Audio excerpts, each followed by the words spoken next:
When I asked for a divorce, Luis was just about to accompany his mistress to the hospital for a prenatal checkup. Seeing that I was serious, he fell silent for a few seconds and said, "I understand. I crossed the line. Don't worry. Whatever you ask for, I'll agree to it." Everyone else said that. In a way, I was lucky too, having been Mrs. Luis for 10 years. Even in divorce, Luis had not treated me badly. Only I knew that. The year we graduated, I had come to Hong Kong for him, and the price was an almost complete break with my parents. Only I remembered that, back then, in order to marry me, he had 3 ribs broken. Of course, none of that mattered anymore. I looked at Luis, smiled, and said, "Good, then my condition is this: you are never to appear in front of me again." Chapter 1. Tonight's rain was especially heavy. The whole world seemed to be shrouded in an endless curtain of rain.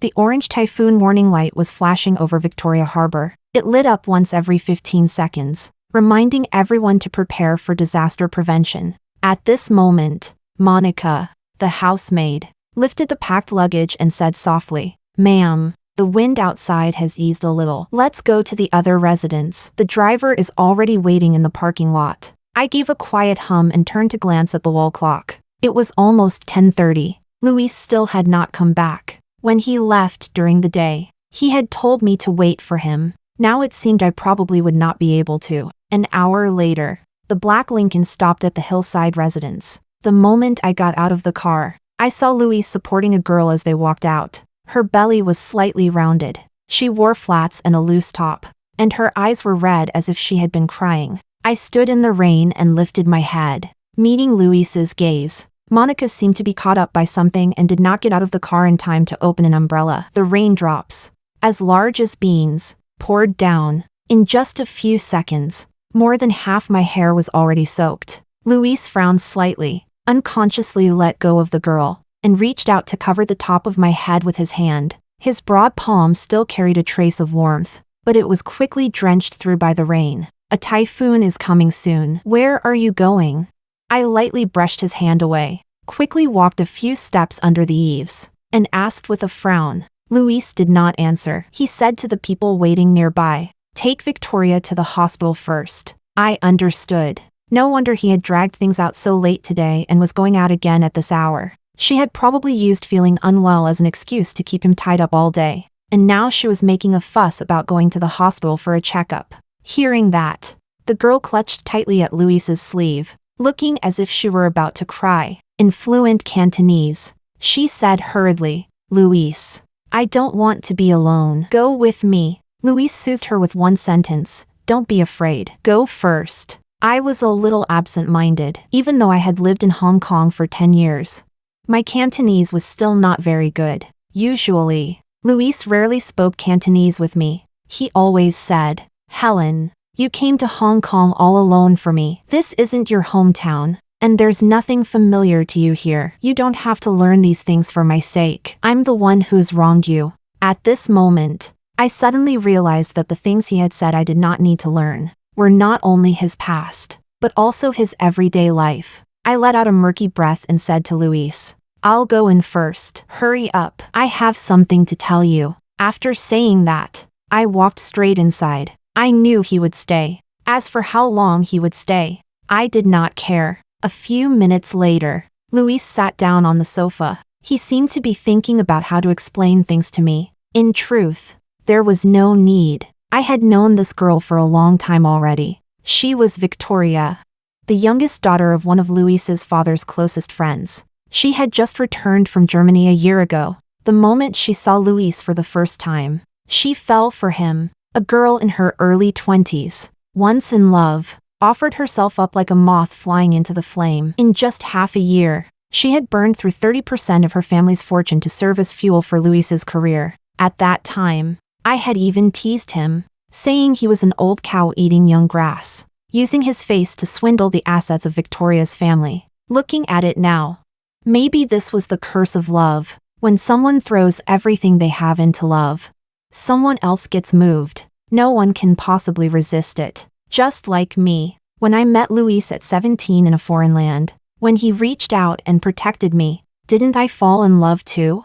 That was why, at 22, I had abandoned everything and come to Hong Kong with him. Seeing him frown, I comforted him with one sentence. You don't need to explain anything to me. Hearing that, he seemed a little surprised, and guilt surfaced on his face. Helen, tomorrow I'll arrange for a lawyer to transfer 33% of the subsidiary's shares into your name. Not 3%. Luis, you cheated during our marriage. I want all of the subsidiary's shares. I took out the divorce agreement I had already prepared from my bag and gently pushed it in front of him. I looked at him and spoke calmly. Luis, let's get divorced. Chapter 2. The brief silence was like the calm before a typhoon arrives. Everyone knew it was false. All that remained was for the eye of the storm to gather and absorb enough force before charging straight toward the fragile harbor city. And then, heaven and earth would split apart, and everything would be destroyed.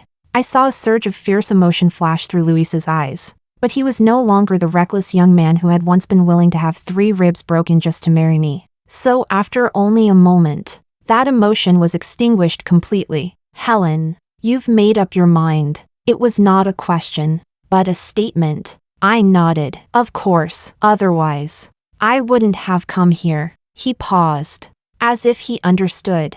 The hillside residence was only the distance of one hilltop away from the main house. Back then, Luis's father had been furious that he insisted on marrying me, and he had declared that as long as he was alive, he would never acknowledge me as his daughter-in-law. So in 10 years, the number of times I had come to the residence could be counted on one hand. I didn't know whether Luis was being tactful and had purposely arranged for Victoria to live here, or whether his father thought Victoria was the true daughter-in-law of the family and therefore qualified to live at the foot of the main house. In any case, I knew he was here. And I had come for one reason only, to get divorced. I understand. I crossed the line. Don't worry. Whatever you ask for, I'll agree to it. As he spoke, he reached into his pocket. Even though he touched it, he didn't take out the Mont Blanc fountain pen I had given him, the one he always carried with him.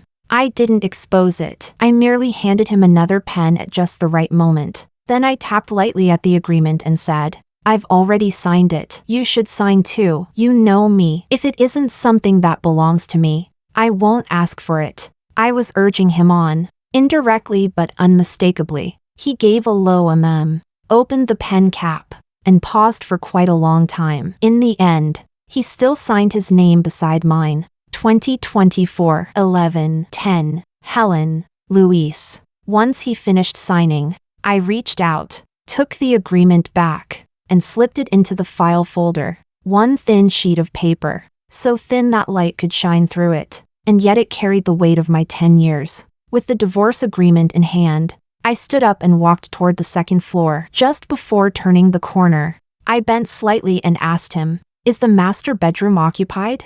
He shook his head. No. I curved my lips into a faint smile and watched the dim yellow light fall over him. It made me think of the first time I came to the hillside residence. Back then, afraid I wouldn't be used to the dampness at the foot of the hill, he had brought several sets of silk bedding to change into, refusing to let anyone else handle it. He personally spread out every layer of what lay underneath and what covered us, carefully and meticulously. There in that master bedroom, layer upon layer, it had all been sincerity. It was just a pity that we stayed only one night, because the next day, he took me to the main house. The moment his father saw me, he was so furious he nearly fainted. Pointing at his nose, he cursed him bitterly. Of all the women in the world, why did you have to marry Nestor's daughter?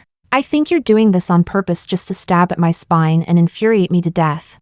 When he saw that Luis refused to back down, his father grabbed the expensive ivory snuff bottle from the redwood table and hurled it hard at Luis's head. Then he snatched up the heavy solid Nan McCain and struck Luis across the back again and again. The dull sounds lasted for a long time, until he was too tired to continue, panting harshly as he roared at us. Get out! Get out!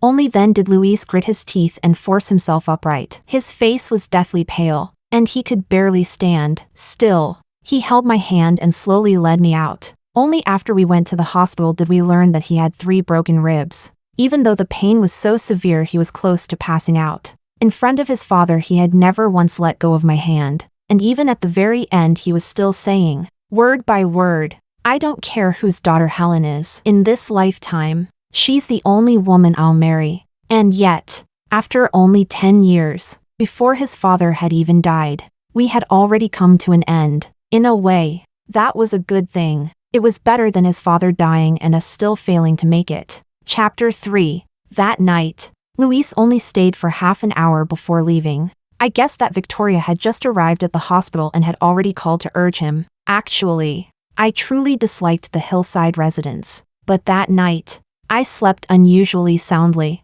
By coincidence, even the typhoon changed course. At the very last moment, it turned and went somewhere else, leaving Victoria Harbor calm and undisturbed. Only, I still did not know whether he remembered that day was our 10th wedding anniversary. Half a month later, I asked Luis to meet me at Government Building No. 12, Wan Chai Harbor, to formally file for divorce. In the courtroom, the lawyer said in a low voice, "Ma'am, Luis has also given you the 3 luxury homes in Repulse Bay, Deepwater Bay, and Central." I looked at Luis. He stood opposite me and gave me a slight nod, as if saying, "Take them, I owe you." I suppressed my emotions and said to the lawyer, "I don't want any of the properties or cars. Convert everything into shares. Let's make this quick." He nodded, then went back to discuss things with the lawyer. Taking advantage of that moment, Luis walked over to my side and said, as if making a promise,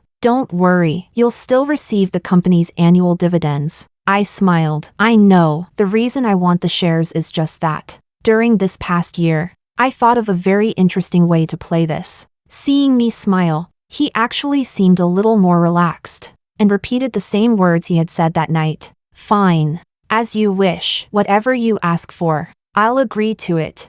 I said nothing. I only felt a little nauseated. Because of Luis's generosity, the division of property went very quickly, and I was very satisfied with the final result. I got all the shares of the wholly owned subsidiary, with a market value of over $1.2 billion. I also got 45% of the shares in the 3 tech companies his family had invested in, worth around $700 million. Added to that were several newer companies Luis himself had picked over the past few years. Altogether, here and there, I took away more than $3 billion of his assets. It was not much, but it was not little either. Once everything was over, I finally got that certificate. My whole body felt light. I strode quickly down the corridor toward the exit. Helen. Luis chased after me a few steps, his voice getting louder and louder. I stopped impatiently, turned around abruptly, and looked at him. My brows drew together as I said, "Luis, stop calling me. It's disgusting." He froze for a second, and finally realized that the good face I had shown him over the past half-month had only been because I was waiting for the day the divorce was truly finalized. He was silent for a long while before finally speaking. "I just wanted to say, don't worry. If you have any other requests in the future, I'll agree to all of them." I smiled. A beam of light fell along the Roman pillar behind Luis, pointing straight at him. It was as if fate were playing tricks on me, asking, "Helen, are you really not going to think about it again?" There is still a beam of light on him. I did not hesitate. I nodded and said, "Sure, Luis." "Then my request is this, from now on, you are never allowed to appear in front of me again." For one instant, I saw a few cracks appear on his face, as if someone had punched him head-on, leaving him deathly pale, and I turned away with ease, lifting my foot to walk out. At that moment, the sun was at its highest point, shining Queens Road in dazzling gold. Compared with that one beam of light, here there was sunlight stretching for miles. Chapter 4. The news of my divorce from Luis spread very quickly. I didn't even have to think to know who had done it. Victoria had chased him obsessively for a whole year. She had finally managed to get pregnant with the treasured baby, and she had also waited until I took the initiative to divorce him. If she didn't spread the news all the way to the moon, it would only mean her family was useless. What I hadn't expected was that she was even more foolish than I had imagined. The moment I came out of the company, the entrance was already surrounded by reporters. Their cameras and microphones pointed at me, chirping noisily like sparrows in a vat of boiling oil. "Mrs. Luis, is it true that you and Luis have divorced? Is it because, in these 10 years, you never gave birth to a child?" "Mrs. Luis, according to rumors, Because you couldn't have children. Luis's father never acknowledged your status. Is that right? Will your divorce affect the company's future development? Were you thrown out? Mrs. Luis. Say something. Mrs. Luis. Mrs. Luis. I couldn't be bothered to respond. Just as I was about to have the bodyguards block them off, I saw Victoria walking toward us, one hand cradling her belly. Her voice carried a tone all her own, and very quickly drew the reporter's attention away from me. Oh dear, you're all going too far. It's already painful enough for her that she can't have children, and now she's divorced too, like a stray dog. And you still keep asking and asking. Those reporters were sharp as needles, and immediately turned their microphones toward her instead. Victoria, is the baby in your belly Luis's family's precious little grandson? Victoria, did Luis divorce his wife for you and the child you're carrying? Victoria, when can we expect you and Luis to have your wedding? Victoria smiled brightly and waved her hand. Soon, soon, boy or girl, it's all the same. Either way, it's Luis's first child. Seeing that my expression did not change, Victoria arched a brow and stepped close to me, lowering her voice. Stop pretending. If you want to cry, then cry. You can't blame anyone else. Who told you that you can't have children and can't keep hold of your man? I said nothing. I looked at her and raised my hand and slapped her across the face. After that sharp crack, the left side of Victoria's face turned red. She looked at me in fury and said, "You dare hit me?" I smiled. Why wouldn't I dare? The child in your belly is 3 months old. I only divorced Luis a few days ago. That is hard evidence that he cheated during the marriage. Say one more word, and I'll make sure your son is born carrying the label of illegitimate child. I slowly spoke in imitation of her tone. After I finished, she gritted her teeth and glared at me, the hatred in her eyes thick and obvious. I didn't understand it. Luis and I were already divorced. She was about to get what she wanted. So why hate me? Very soon, Luis's car pulled up by the roadside. He pushed open the door and walked straight over. The reporters tried to swarm around him too, but the bodyguards drove them aside. He looked at me, his expression darkening slightly. We hadn't seen each other for only a few days, but he had lost so much weight that even his custom-tailored suit looked a little empty on him. The moment Victoria saw him, she put on a wronged expression, rushed forward, and tried to cling to his arm, but he pushed her away directly. He came quickly toward me and asked, "Are you all right?" I arched a brow. What kind of act was this? Still, I answered politely, "I'm fine. I'm leaving now." After saying that, I prepared to walk away in the other direction. Victoria instantly flared up and shouted angrily, "Luis, I'm carrying your child, and you're asking whether she's all right?" She turned the side of her face that I had slapped toward him and said aggrievedly, "Look, she even hit me. Why does she get to hit me?" Luis's brows knitted together. He lowered his head and said, "Helen has always had a mild temperament. What exactly did you say or do to provoke her? Can't you be a little more sensible?"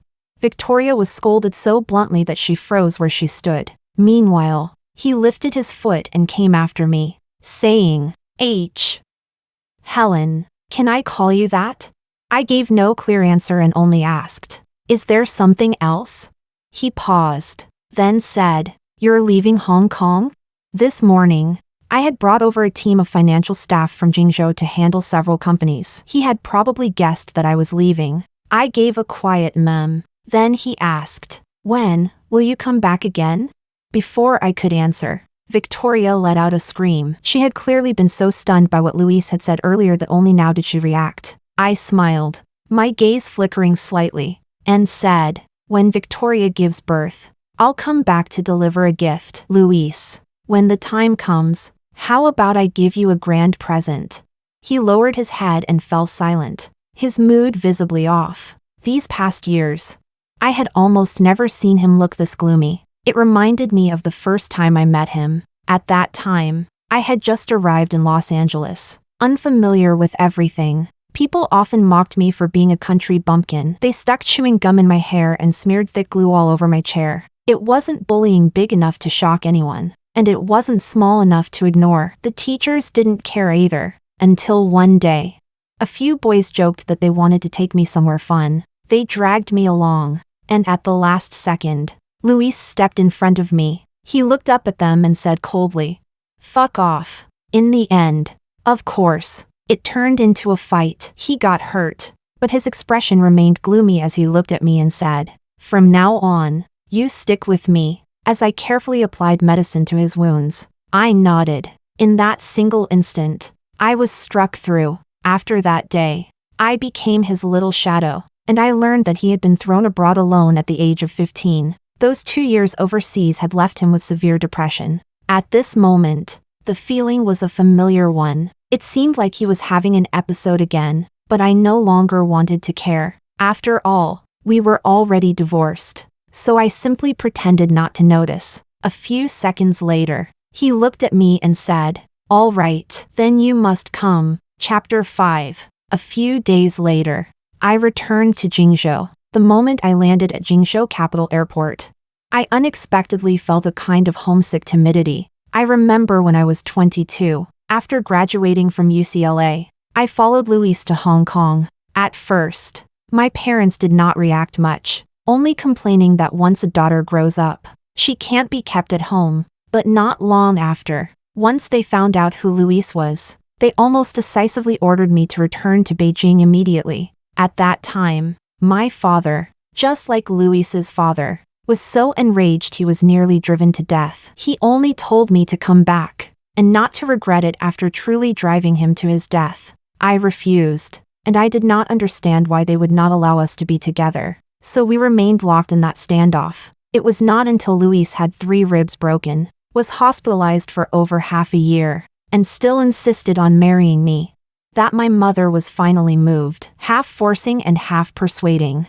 She brought my father with her and flew to Hong Kong, where she told me an old story from many years ago. It turned out that my father and Luis's father had both once been stowaways who had made their way to Hong Kong. The two of them had gone through several pursuits and detentions together. During the most dangerous incident, Luis's father had nearly died in prison, and it was my father who saved his life by giving up his own water and food. But good intentions were not repaid with good intentions. During a major search, Luis's father reported my father. Because of that betrayal, my father lost any chance of staying in Hong Kong, but Luis's father stayed behind and made a fortune. Afterward, unwilling to accept that outcome, my father changed course and went to the capital instead. He clawed and struggled his way up through one hardship after another before finally achieving what he has today. Once he learned who Luis was, my father refused to yield. After all, if his father was that kind of man, then how could Luis possibly be any good?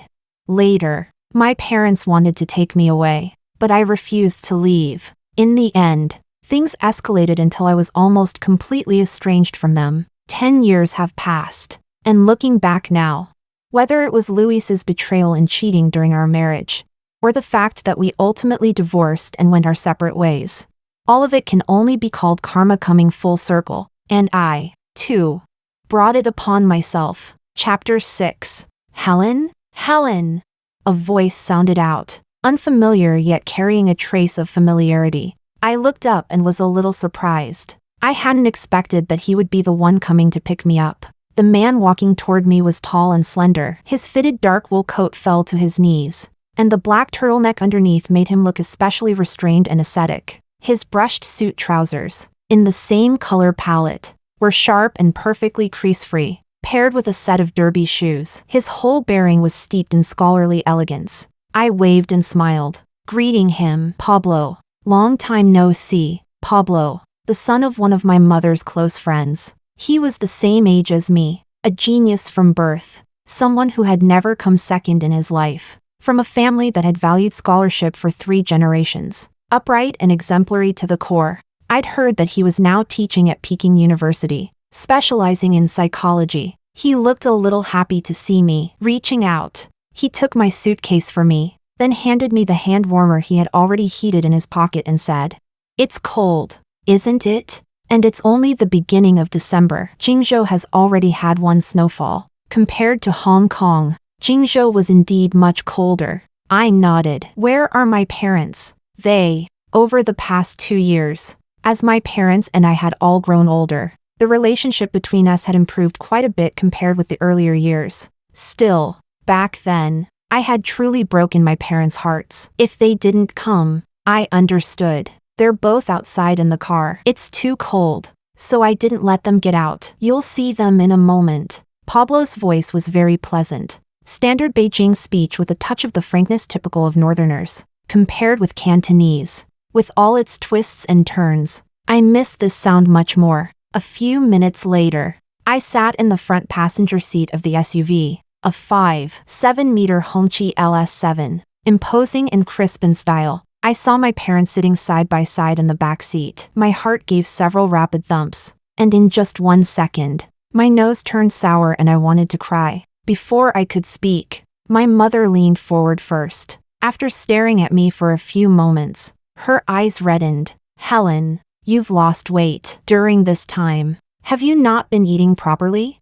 After such a long time apart, the very first thing she said was, "You've lost weight." I pressed my lips together and called out, "Mom." All the endless grievance and all the disappointment that had built up for who knew how long came pouring out the instant I saw my mother. 5 years of passionate love, 10 years of marriage, and nearly half my life wasted away. How could I not hate it? But in Hong Kong, I had no safe harbor, and could only up a narrow, little patch of sky on my own. Luckily this was Jingzhou. I still had my parents here. My mother answered, wiped away her tears, and there we were, mother and daughter, looking at each other through tears right there in someone else's car. All right now. Why are you crying? It's not like it's some earth-shattering matter. Pablo will laugh at us. A few seconds later, my father gave a muffled cough. His voice sounded a little stiff, but still full enough. Pablo raised his brows and smiled. Uncle,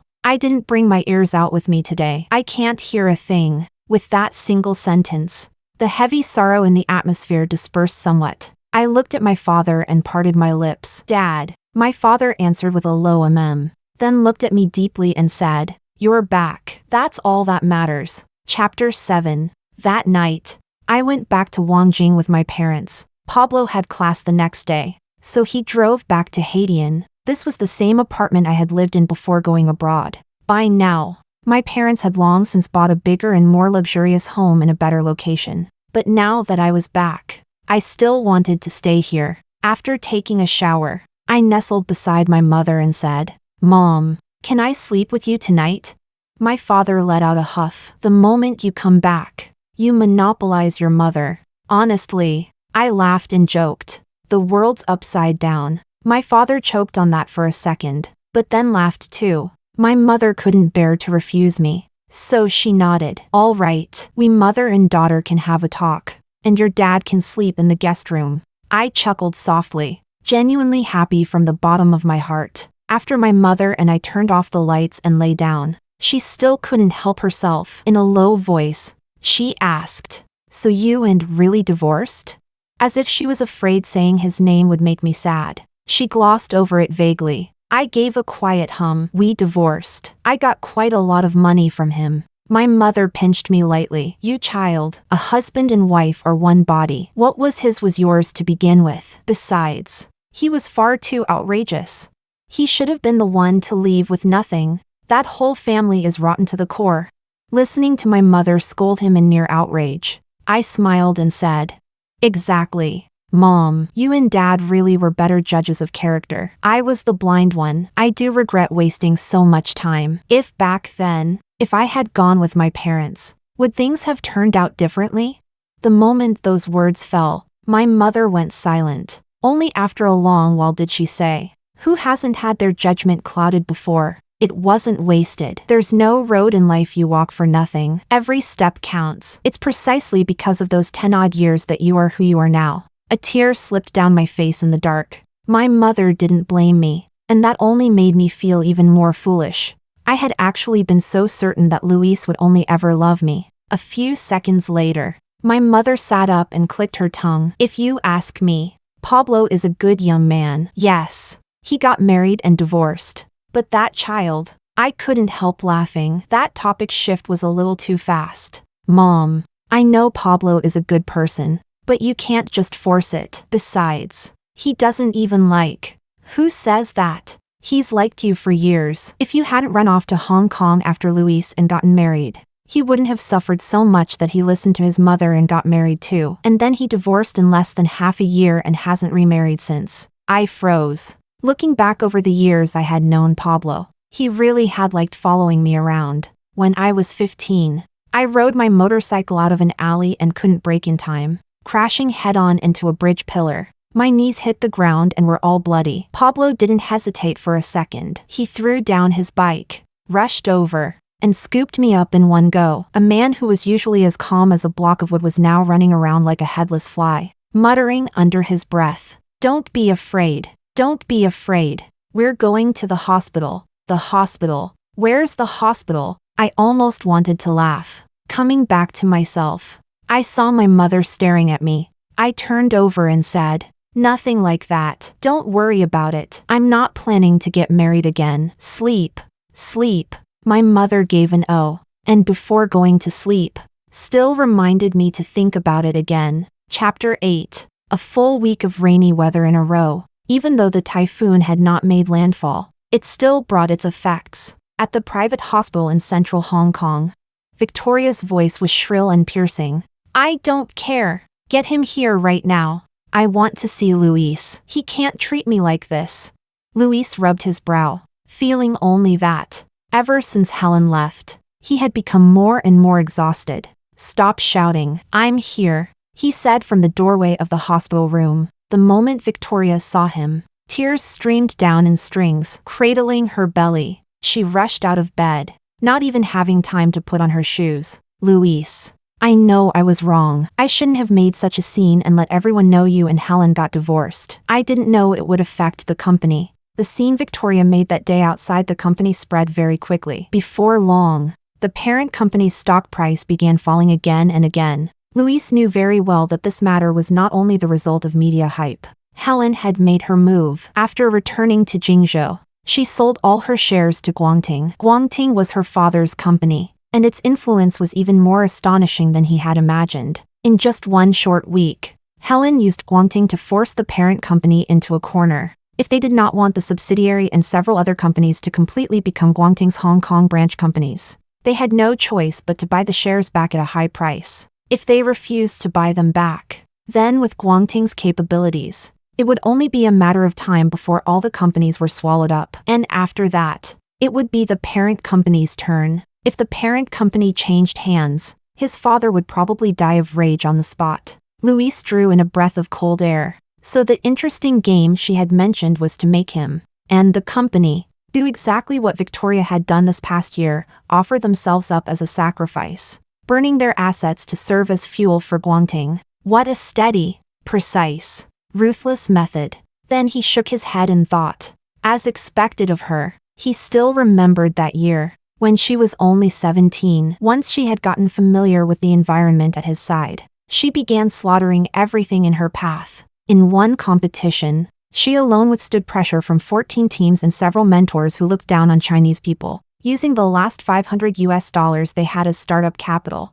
In only half a month she consecutively swallowed up the full assets of 4 teams. Then she joined him in crushing the remaining 10 teams, going from 500 to 5,000, and then all the way to $79,624. In no more than 3 months, they had won, and won completely. Later, she donated every bit of the money they earned back to their home country. Those blonde-haired, blue-eyed foreigners who spoke with their affected ABC accents were so furious they nearly blew their tops. Yet there was nothing they could do. The moment he thought of that, he could not help wanting to laugh. Back in those years, in that true foreign land where there had been only the two of them, his Helen had been by his side at all times. She had been like a little sun, melting away all the malice around him. Whenever she heard him arguing with his father, she would hug him and comfort him, knowing that he had been alone overseas, that he had once been excluded, looked down upon, bullied, and isolated, and had suffered baseless humiliation and scolding. She would cry for him in heartache, and all those emotions from the past, the ones that had almost driven him to collapse, were all resolved one by one after her arrival. Even when his depression flared up and he hurt himself, she would throw herself at him, hold him tightly, and keep saying, "I will stay with you forever." It was Helen who brought him back to life. Luis. Luis? The violent shaking pulled him back to the present. Victoria pouted unhappily and said, "What are you thinking about? Did you hear what I said? My daddy is asking when we're getting married." Luis pushed Victoria's hand away. Marriage? In this lifetime, he would only ever have one wife. A few seconds later, it was as if he had figured something out. Everything he had originally was Helen's to begin with. If she wanted it, he would gladly kneel and offer it up. Since she wanted to play now, then even if it meant lighting beacon fires just to amuse the feudal lords, why not? That's enough. I still have things to do. Stop making a scene. With that, Luis turned and walked away, leaving Victoria behind, shrieking herself hoarse. Chapter 9. Inside the speeding car, Luis's brows were tightly furrowed. He watched the video, where Helen's parents were looking at her with eyes full of smiles, while beside her sat a man with an upright, imposing figure. He had seen this man before in Helen's childhood photo albums. He remembered his name was Pablo. It seemed that in less than half a month, Helen's parents were already planning to find her a new marriage candidate. And this man,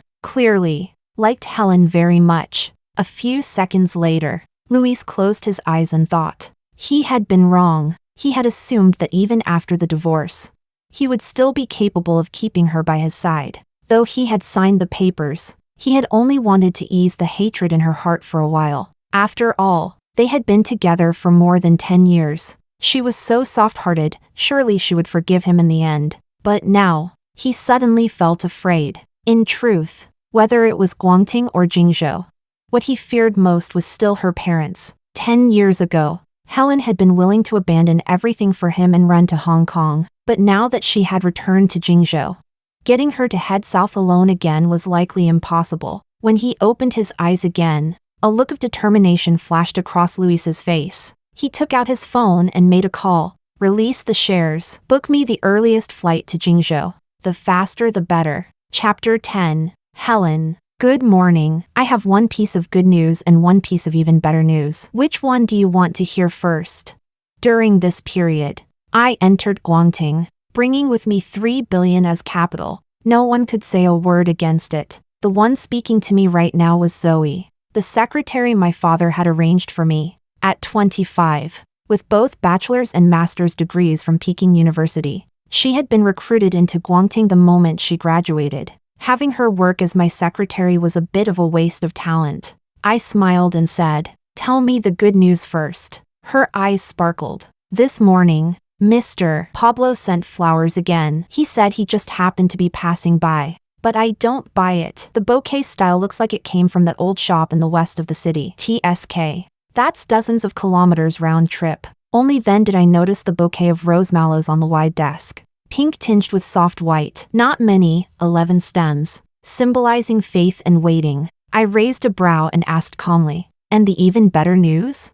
Zoe grew a little more serious, her speech quickening. "This morning, news came from Hong Kong. Luis's company released shares. Not too many and not too few, just enough for us to swallow the whole lot." Seeing that I didn't speak, she pulled back some of her smile. She asked cautiously, "Should we eat them up?" After all, Luis and I had been husband and wife for 10 years. It was normal that Zoe couldn't quite read my mind. I looked up and lifted a brow. "Why wouldn't we? Since when do we turn down money?" Zoe nodded. "Understood." I tilted my chin. "Go on." After she turned around, I took out my phone and sent Pablo a message. "Thanks for the flowers. Would you honor me by letting me treat you to dinner tonight?" Almost immediately, after 2 little buzzes, the reply came back. "The honor is mine." Chapter 11. That evening, by Yonghe Temple, at the entrance to Wudang Hudong, Jingyan Hanlin Academy, Pablo arrived first. He had booked one of the inner private rooms and was in the middle of pouring tea. "Sorry. Traffic was a bit bad on the way." I set down my bag and took the seat to his right. Although it was a private room for 2, it was large enough for 5 or 6 people, yet I deliberately chose the seat right beside him. Pablo's hand paused slightly. He looked up at me. I had gone back specially to change clothes and put on makeup. I had swapped the lake blue silk blouse and black suit trousers I wore in the daytime for a fitted round neck dress with a side slit. Knowing he liked woody scents, I had even changed my perfume on purpose. Pablo set down the shisha teapot in his hand and smiled as he asked, "Are we expecting another guest?" I raised a brow. Can't a woman dress up for the one who appreciates her? Even though I didn't have overly strong feelings toward him, I still had to admit it. He really was very smart. Being with a smart person was simple and easy, especially since he liked me, which made him even more considerate and attentive. Seeing that I didn't deny it, he stopped pressing the matter. He only told the server that the dishes could be brought in. We chatted casually, from north to south, from home to abroad. Suddenly, someone pushed the door open. His voice carried a trace of travel-worn dust, as though he had come from far away. "Sorry, all the private rooms are full. Would it be all right if I shared your table?" Luis had no idea where he had picked up this local custom. Now even he knew about sharing tables. Without even lifting my head, I said, "No, get out." He smiled, walked over, and sat down beside me. His gaze flicked over the hem of my dress, and Helen's face darkened a shade. "Guests should be welcomed, Helen. I've been on a plane for several hours. I'm exhausted." He spoke in a low voice, that shameless clinginess exactly the same as in the old days. "Sorry. I wonder if Mr. Pablo minds?"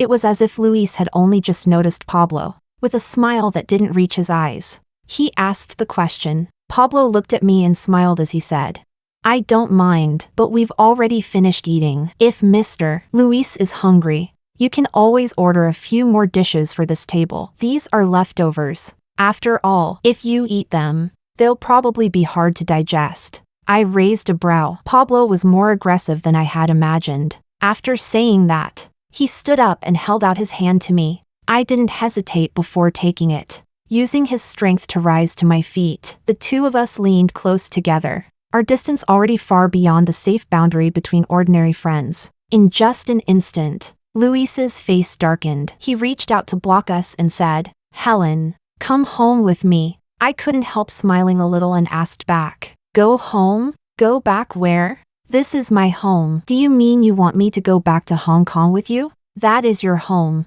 not mine." Hearing my words, his back instantly went rigid. His face turned pale, and he seemed to struggle to breathe. Only after a few seconds did he say, "I wronged you. Whatever you want, the company? As long as you come home with me, I'm willing to." "Luis, I've realized that important people really do forget things easily." I cut him off. "You seem to have forgotten that we are already divorced. I won't go back, and I won't accept any of your goodwill." He pressed his lips together, seeing how resolute I was. More than half the color drained from his face. It was as if he had suffered a grievous wound. I frowned slightly, and suddenly remembered that robbery we went through in Los Angeles. I still remember that it happened in my second year there. That group had been vicious. As if they had come prepared. They blocked several Asians and demanded money, ordered us to strip, and told us to hand over all our valuables. Luis used his body to shield me and glared at them fiercely. He whispered in my ear, "Stay close to me." I nodded again and again, terrified that with one wrong move we would both lose our lives there. A few minutes later, he seized an opening and got into a fight with one of them. Who would have thought that man had a gun? 2 bangs rang out, and I was scared out of my mind. But Luis's expression didn't change. He only said to me, "Stay close to me. Run, Helen. Don't be scared. Stay with me." My feet seemed to grow wings, and I ran after him just like that. Only after we reached safety did I realize that he had been shot once in the arm and once in the shoulder, and he had never said a word about it because he was afraid I would panic. Luckily, the thugs had been using some old junk that had passed through who knew how many hands, and the bullets weren't hard-jacketed. Otherwise, his left arm would probably have been ruined. I cried terribly hard, afraid he was going to die. The tears just wouldn't stop falling. Back then, his face had been as bloodless and pale as it was now, and even then he still hadn't forgotten to comfort me. "Stop crying. You look awful, like a little tabby cat." Now, I was afraid there was no going back to that time. I didn't want to be controlled by old emotions anymore. So I looked at him and said, "I remember that on the day of the divorce, you said that whatever I asked for in the future, you would agree." Luis's expression changed. He wanted to stop me, but he was too late.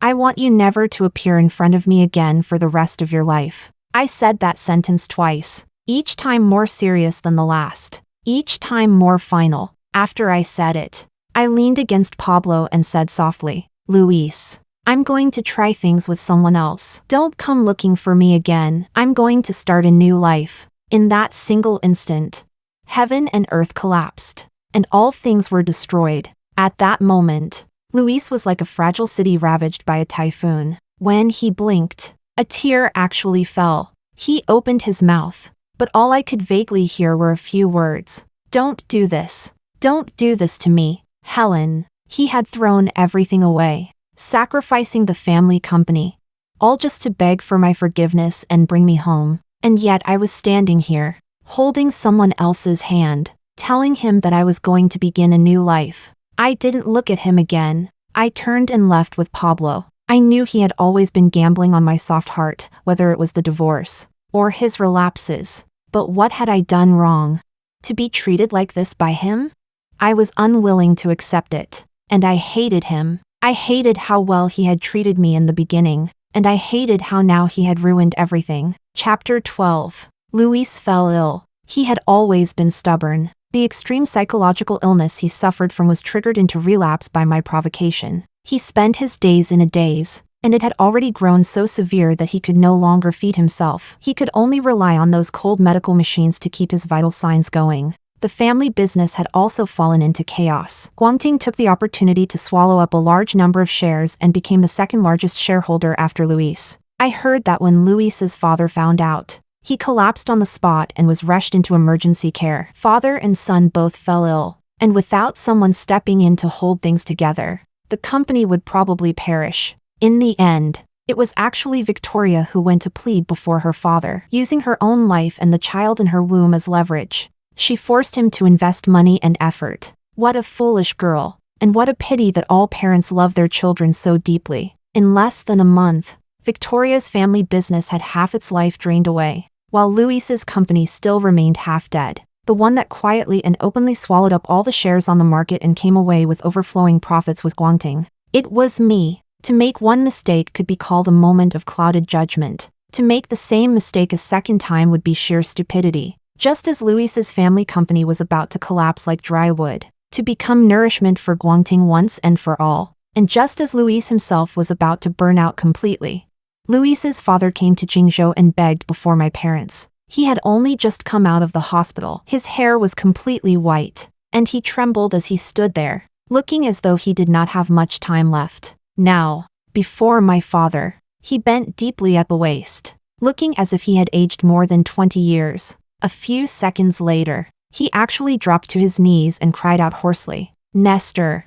if you want my company, my life, if you want me to kneel here and beg you, apologize to you, confess that I wronged you, if you want anything at all, you may have it. I was wrong. I betrayed trust. I am lower than a beast. But my son, he truly loves your daughter. I only beg you to let her come and see him once. It was me who said I had cancer, that I needed my own grandson's bone marrow to prolong my life, and it was me who drugged Luis and made him spend one night with that girl. It is all my fault. Luis has never loved anyone else. He only wanted that child to save my life." Every sound was full of remorse, every word stained with grief. His whole heart and mind were filled with fear at the thought of losing his son. How different this was from the man who had left Luis alone abroad for years, and who had personally broken 3 of his ribs. Even though I knew that perhaps this too was a father's love, I still found it incomparably disgusting, incomparably twisted.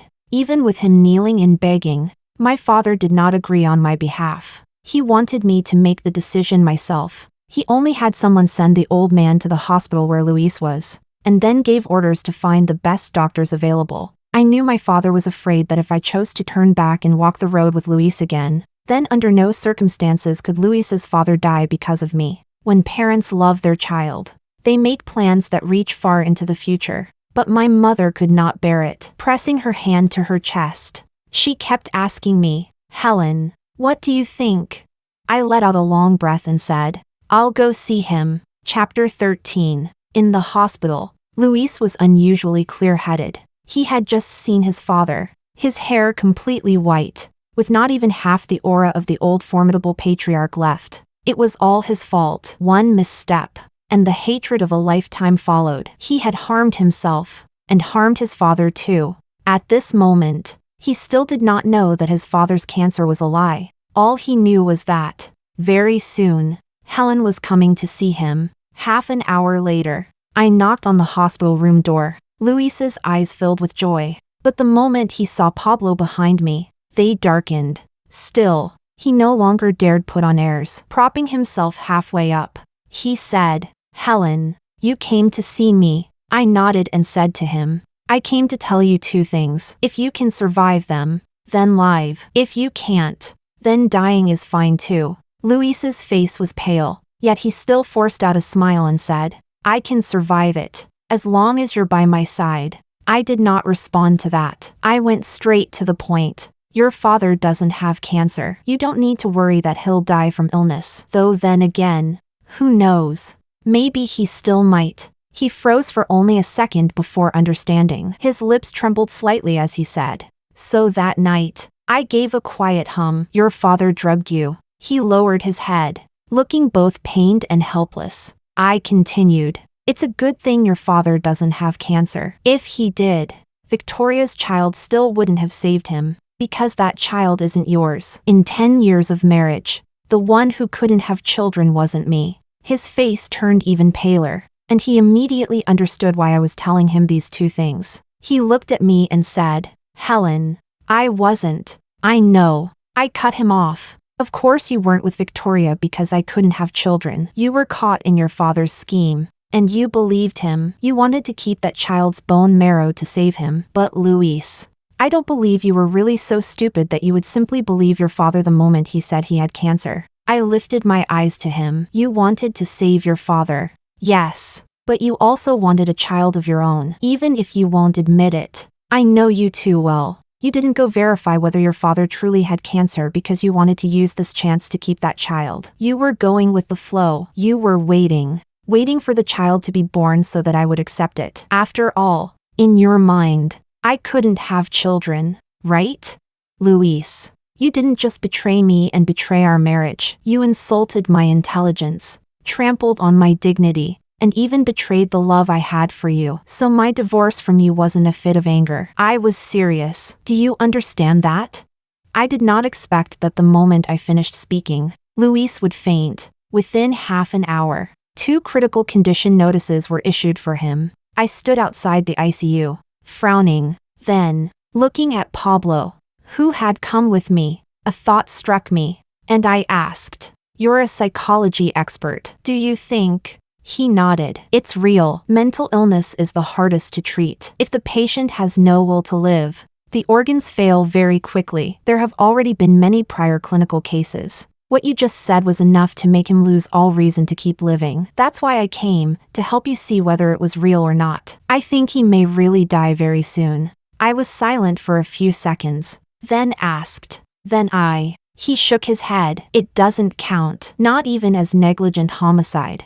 I gave a quiet "oh" and said nothing more. I only felt that Pablo was very good at reading the human heart. Another hour passed. In the end, Luis was still saved. The doctor said, "Mr. Luis has a very low will to live. How much he can recover in the future is hard to say." I have to admit, until this moment, the hatred in the bottom of my heart had not truly faded by more than half. And now, hearing the doctor say that Luis had very little will to live, I finally let go. Forget it. Let it count as sparing myself, and sparing him too. Chapter 14. After that day, I never went to the hospital again. For Luis and me, perhaps never seeing each other again was the best ending possible. As for his illness, there were professional doctors and psychiatrists to treat it. We were no longer 17, and no longer in a foreign city like Los Angeles. He no longer needed to protect me, and I no longer needed to cry for him.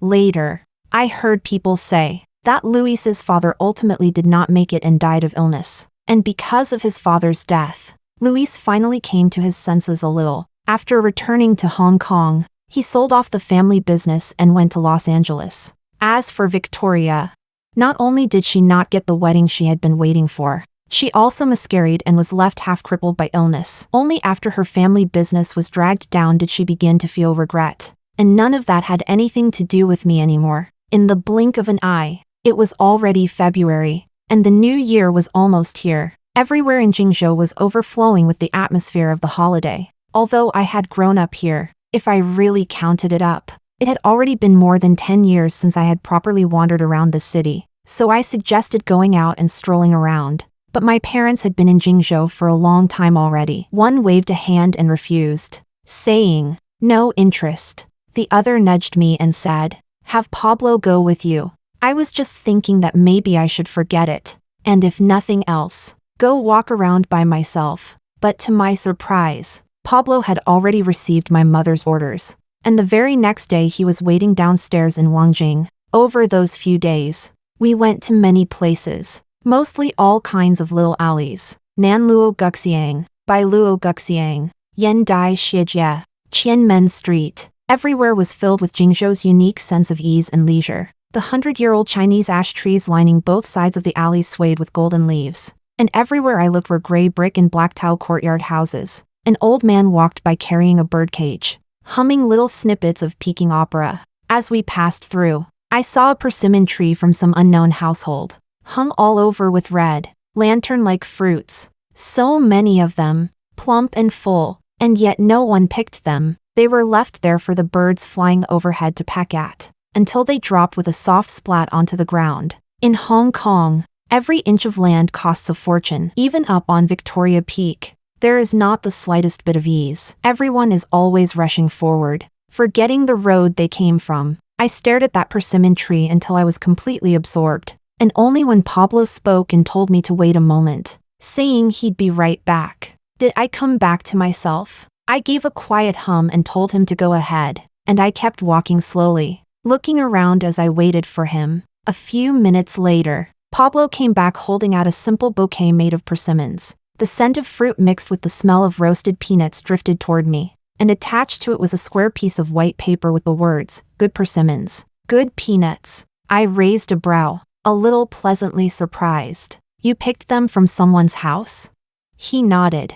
"I saw you staring at the tree for a long time, so I went to find the family. When they heard I wanted to give them to a girl, they were delighted and used a long pole cutter to clip down quite a few. The peanuts were freshly roasted too. They smelled wonderful. I loved it at once, turning it over in my hands and looking at it from every angle. This suits my taste far more than that bouquet of roselles." The moment I said that, Pablo paused. I realized it sounded a little offensive and apologized. "Sorry. I didn't mean." He interrupted me. "Helen, I know what it is you're worried about. These past years, it's not that I've been waiting for you. It's just that finding someone who truly understands you is too hard. So I've stayed single and unmarried." I looked at him. I knew he had understood the meaning behind my words, compared with the faith and waiting symbolized by roselles. What I wanted now was the ordinariness of persimmons and peanuts. I had loved too bitterly and too painfully. I truly did not want to go through that once again. I had just opened my mouth to speak, only to realize I didn't know how to say it. Was I supposed to say, "I truly don't have feelings for you, even if you say you haven't been waiting for me these years"? I still feel pressured? Or was I supposed to say, "No matter what you do, as long as you have even the slightest intention of pursuing me, I'll feel a little uncomfortable"? But not long ago, I had just made use of him, and even said I was ready to begin a new life. How was I supposed to explain that? A few seconds later, as if he had seen through my thoughts, he looked at me and said seriously, "Friends, just friends, between friends, isn't helping each other only natural?" He was too decisive, and too good at understanding the human heart. In one clean stroke, he laid bare the very thing I had been most worried about. Even though I knew that perhaps this was not the truest feeling in his heart, he was willing to say plainly that we were only friends, to promise firmly that he would not cross any boundaries again. He was willing to give me time and space, and at the same time protect that sensitive and awkward heart of mine. For that alone, I was already deeply grateful. A moment later, I smiled and said, "Thank you." He nodded and turned to walk ahead of me, as if he meant to show me a little more of the city of Jingzhou. And as I followed behind him, I found that alongside the ease, there was also a small sense of anticipation rising in me, not only for the time that lay just ahead, but also for the future. It's said that growing old together cannot simply be replaced by snow-white hair, and that to meet and know each other is already the best kind of fortune. But if there really is still an after for us, then perhaps some things can also be left to unfold naturally, as the heart wishes. That can wait until later. Epilogue, Luis. After my father died, I brought him back to Hong Kong and buried him beside my mother. My mother died in an accident when I was 15. She left suddenly, and her death plunged my father into enormous pain. Every time he saw me, he was reminded of her, so he chose to send me abroad. I once thought about it. If I had not met Helen 2 years later, would I, like my mother, also have died in some accident? Fortunately, I had Helen, but then, I lost her. After returning to Hong Kong, I became much more clear-headed. The thing that tormented me most was realizing that all of Hong Kong was filled with our memories. She had been here, living with me face to face, day and night, for 10 whole years. I do not know what exactly clouded my mind. How could I have let myself lose her? I only know that all of this was my own doing. She loved me so much, bearing 10 years of gossip and criticism for my sake. And yet I was greedy. While I already had her, I still wanted a child of my own. I could not keep staying in Hong Kong any longer, so I sold the company, and I could not go to Jingzhou either. She had said it herself. She did not want to see me again. She wanted to begin a new life. After thinking it over and over, I crossed the ocean and returned once more to Los Angeles. It seemed that only here was there still a little something left that could sustain me through the rest of my life. One day, I returned to the UCLA campus and sat for a long time beneath the big tree we used to visit so often. When I stood up, my legs had gone a little numb. I bent down and rubbed my calf, and then I suddenly saw a line of Chinese characters. So many years had passed, and yet it was still vaguely possible to make out what they said. Luis, I really like you. At that moment, the pain was so intense that I could hardly straighten my back. I coughed for a long time, until at last I coughed up a dark clump of blood and managed to catch my breath. I knew then that my time was running short. I looked at that line of writing very carefully. My reason collapsed again with a crash, shattering into pieces. I hid behind the tree and wept until I could not make a sound. What exactly had I done? Only when the sun was sinking in the west, I take out the Mont Blanc fountain pen from my pocket, the one that had long since run out of ink, and write, stroke by stroke, Helen, I'm sorry.